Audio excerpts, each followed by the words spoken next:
Heureux, salut à tous. On continue de chroniquer et de présenter mon top réalisateur. Alors aujourd'hui, on va parler de la team Besson.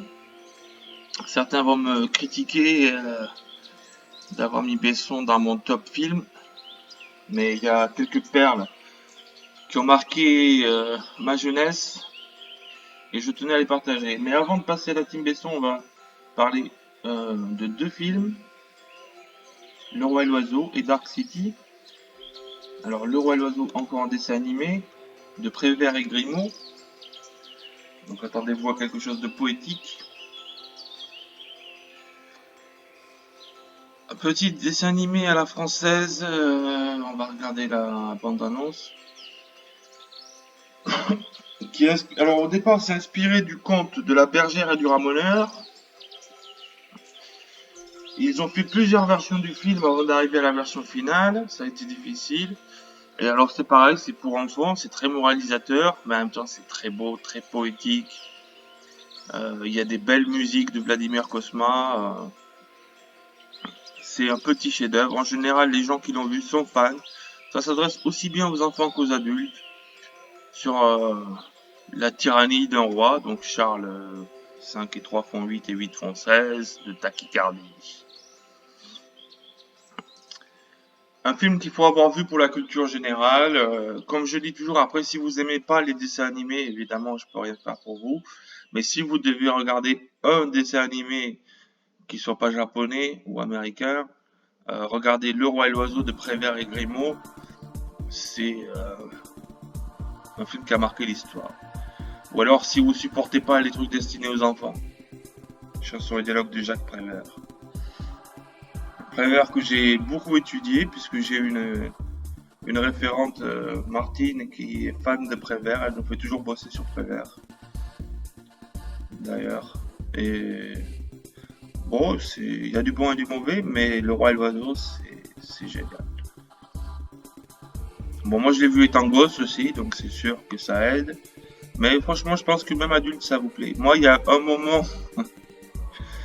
qui m'a fait hurler de rire dans ce film, c'est, je sais pas si je suis pas très fort pour raconter des histoires, mais en fait, il y a des gens qui sont très pauvres, qui vivent dans les bas quartiers de la ville, et ils savent pas, ils savent que les oiseaux vont venir les délivrer, parce que c'est le roi et l'oiseau. Et en fait, l'oiseau, il délivre les lions qui sont enfermés dans le zoo, et les lions envahissent les rues. Et tous les gens sont aux fenêtres et ils crient les oiseaux, les oiseaux. Parce qu'ils savent pas ils ont jamais vu d'oiseaux de leur vie, ni de lions. Donc ils savent pas. Je sais pas pourquoi ce moment-là en particulier me fait hurler de rire. Et tous les gens en fenêtre crient les oiseaux, les oiseaux. Et t'as des lions en bas qui passent. C'est un peu vieux, 79, mais moi je le regarde toujours avec plaisir. Bon, je vous le conseille très fortement. C'est vraiment un petit chef-d'œuvre. Donc le suivant, alors là, on passe du coq à l'âne, parce que je vais vous parler vite fait de Dark City, un film qui a traumatisé et qui a brûlé le cerveau de pas mal de monde. Donc le réalisateur, c'est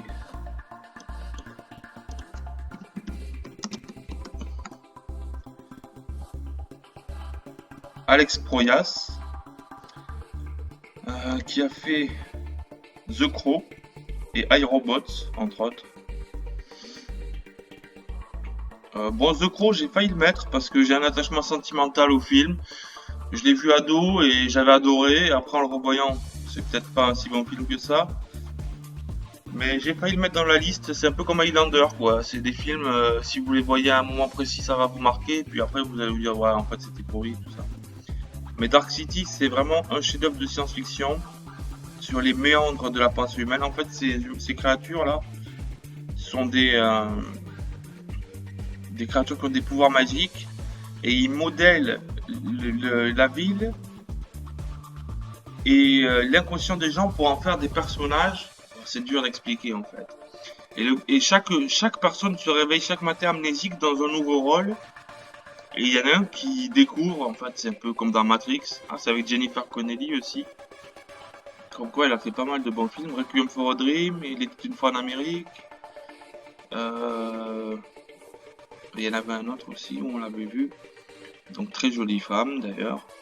Et il y a une petite anecdote à propos de Requiem for a Dream, c'est que dans Dark, je sais pas si vous vous rappelez dans Requiem for a Dream, sinon regardez ma vidéo sur Darren Aronofsky, il y a un passage où il rêve qu'elle est au bout de la jetée à Coney Island et il court vers elle et quand il arrive, elle disparaît quoi.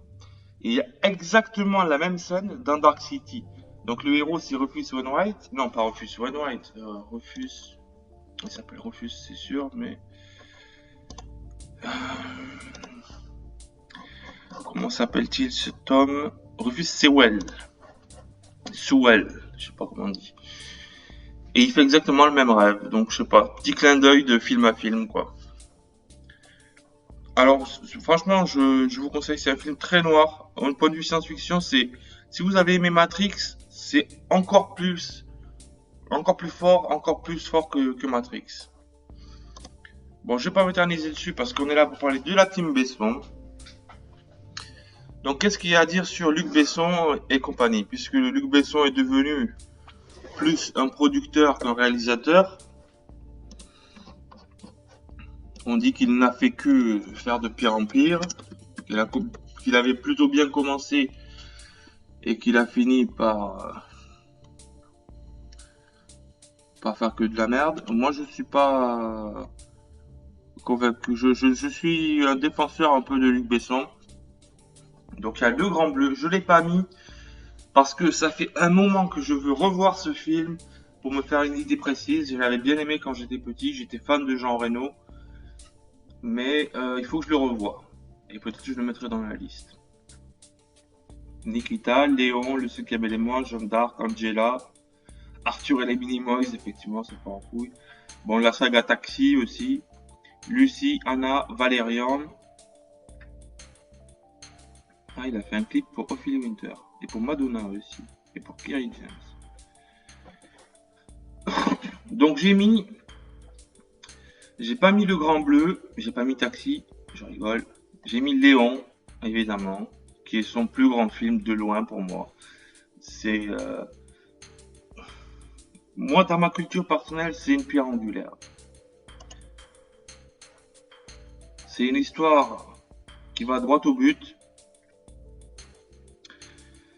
et qui ne s'embarrasse pas de prétention, comme on a pu l'accuser, de vouloir faire du cinéma américain alors qu'il est français, comme si on n'avait pas le droit de faire du cinéma américain quand on est français. Sur la violence, alors Nathalie Portman. L'histoire, c'est Nathalie Portman sa famille se fait tuer pour un règlement de compte par un flic d'ailleurs. Lui, c'est le chef des flics. Et il trafique la drogue, évidemment. Et elle se réfugie chez son voisin, donc Jean Reno, qui est en fait un tueur à gages. Et donc elle va devenir l'apprentie du tueur à gages. Alors moi, je suis tombé amoureux de Nathalie Portman. Pour moi, c'est une des plus belles femmes du monde depuis que j'ai vu ce film. Bon, c'est vrai que là, il y a le côté adolescente. Moi, je dois avoir à peu près le même âge qu'elle. On va regarder. Juste pour le fun, quel âge a Nathalie Portman? Elle a 40 ans, donc on a quasiment le même âge. Voilà, elle est vraiment à croquer, quoi. Moi, j'avais le même âge qu'elle, je fondais d'amour pour elle. Et je dois dire que Luc Besson, c'est vrai que c'est un mec qui aime s'entourer de belles femmes. Parce que je vais parler après de Mila Jovovich, qui est pour moi la plus belle femme du monde, tout simplement. Et Nathalie Portman, la deuxième. Et la troisième, si vous voulez tout savoir, c'est Audrey Fleurot, qui joue la Dame du Lac dans Camelot. Donc pourquoi Léon est-il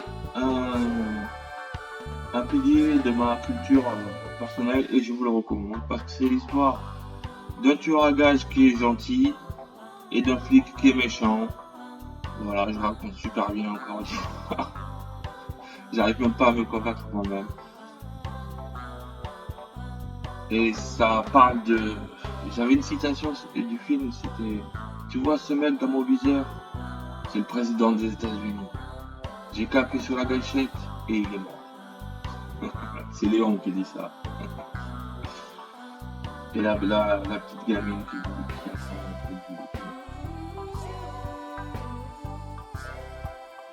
Voilà, moi je trouve que c'est le meilleur film de Luc Besson. Il y en a qui vont dire que c'est plutôt Le Grand Bleu.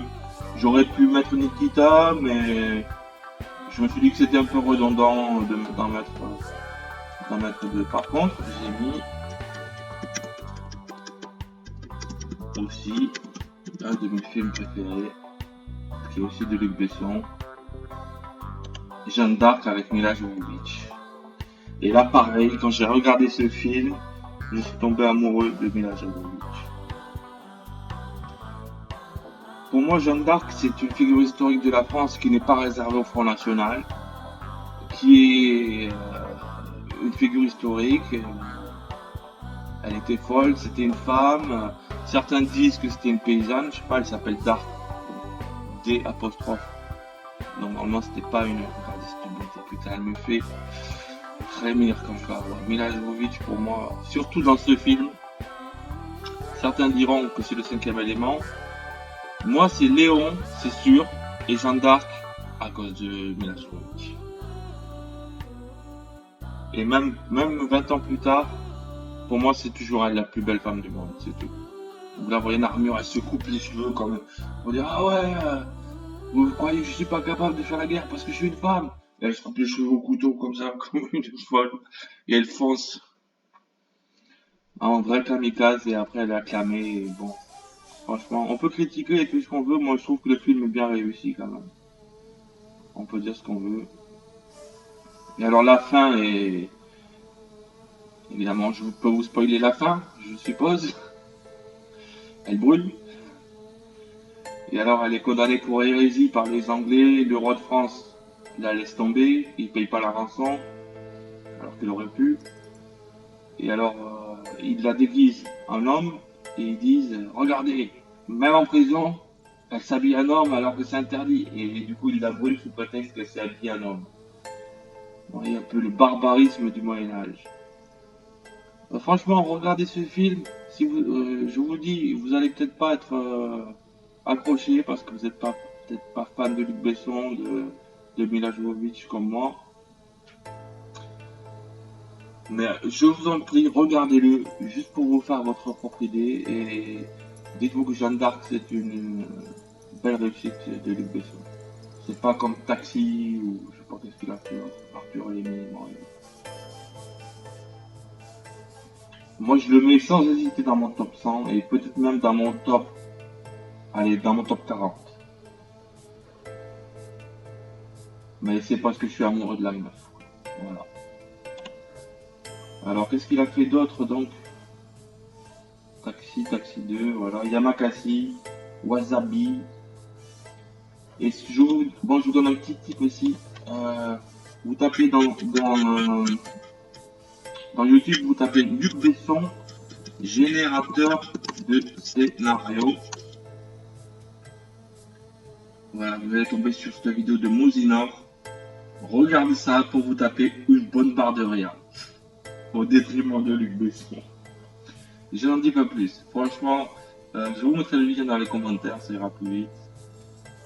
Moi, Luc Besson, je pense que c'est un mec qui aime les belles femmes, qui fait des films de tout type, des films pourris, des films bien. Banlieue 13. Banlieue 13, c'était pas mal. David the Dog, c'est lui qui l'a produit. D'accord. Il se fait des couilles à l'or, il baisse des putes. Valérian, j'aimerais bien le voir. Taken, j'aime pas. Lucie, j'aimerais bien le voir. J'ai un pote qui est fan. Et Anna, je sais pas ce que c'est. Il me suspense. Qu'est-ce qu'il dit sur ça? Ouais, franchement, c'est pas le plus grand des réalisateurs, Luc Besson, mais c'est quand même, il y a du bon, quoi, il y a du bon. Euh, Léon et Jeanne d'Arc, je les mets vraiment sans hésitation et sans arrière-pensée dans mon top 100, quoi. Et qu'est-ce que je veux dire? Oui. Oui, parce que je voulais dire juste un mot sur le fait que Luc Besson, c'est plus la team Besson. C'est toujours les mêmes gars. Bon, il y a Jean Reno, évidemment. Euh, mais même son équipe de production, les mecs qui produisent, C'est toujours les mêmes. C'est toute une équipe, quoi. Je suppose que c'est le cas de beaucoup de réalisateurs, de toute façon, qui ont toujours la même, qui sont toujours des mêmes personnes dans leurs différents projets, quoi. Voilà, je vous remets un dernier coup la bande-annonce de Jeanne d'Arc pour le plaisir d'admirer Mila Jovovich. Je pourrais parler de Mila Jovovich pendant des heures. Je sais que beaucoup de gens pensent que c'est une grosse conne. Pardon, je dis des gros mots. Ça va être strike encore.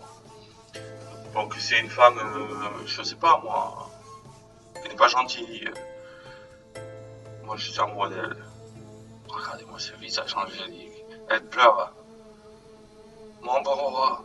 Parce qu'il y a une scène mémorable aussi, c'est quand elle vient pour rencontrer le roi, il va dire on va faire un test pour savoir si elle est vraiment envoyée par Dieu. Il se déguise en clochard et tout. Et il se mêle à la foule des badauds. Et ils prennent un imposteur et ils disent c'est lui le roi. Et elle vient le voir, et elle le regarde comme ça, et elle s'en fout. Et elle va direct vers le vrai roi qui est déguisé. Et elle s'agenouille, elle pleure, elle fait oh mon roi. Ah, je suis nul pour raconter. Mais c'est vachement émouvant dans les films. Elle le reconnaît alors qu'elle ne sait pas son visage, quoi. Et c'est lui, là, je ne me rappelle plus son nom, John Malkovich. Et ça prouve qu'elle est bien, elle a reconnu le roi. Voilà. Bon, je vais couper la fin de la vidéo parce que j'ai dit des gros mots sur Mila Jovovich et c'est un péché mortel pour moi. Mais je vous dis, regardez Jeanne d'Arc.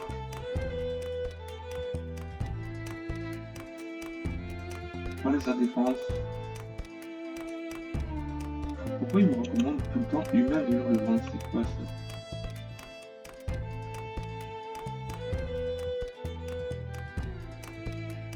Elle joue bien la folle, quoi, je trouve. Franchement, je trouve qu'elle joue bien dans ce film. Après, sur Mila Jovovich, il y a toute la saga Resident Evil qui a été beaucoup critiquée. Moi, je la trouve pas mal et je trouve que c'est justement Mila Jovovich qui tient le film debout.